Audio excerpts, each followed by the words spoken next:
please subscribe and click on the little notification bell so you don't miss any of my future videos.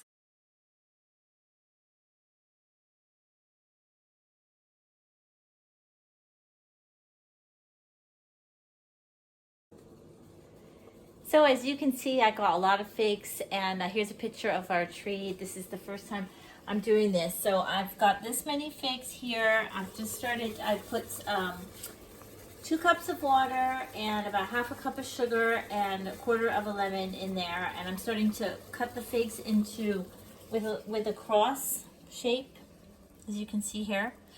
And I'll boil them simmer for like 45 minutes, and I'll let you know how it works out.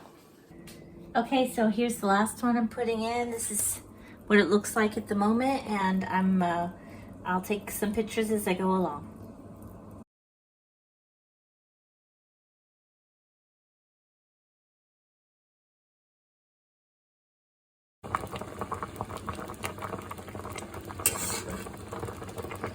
Okay, so I don't want to disturb them too much. I'm just going to let them simmer. I think I'm going to turn it down a little bit more.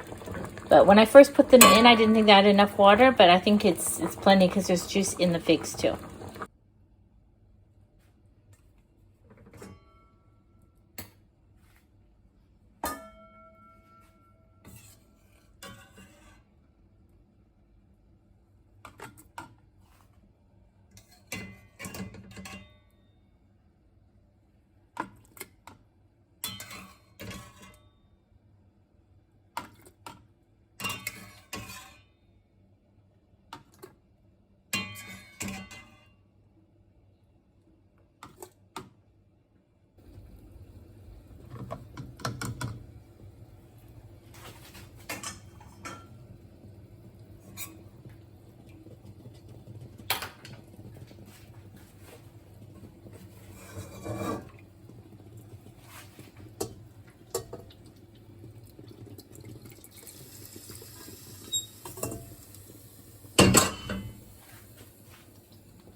Thanks for watching. Please subscribe and click on the little notification bell so you don't miss any of my future videos.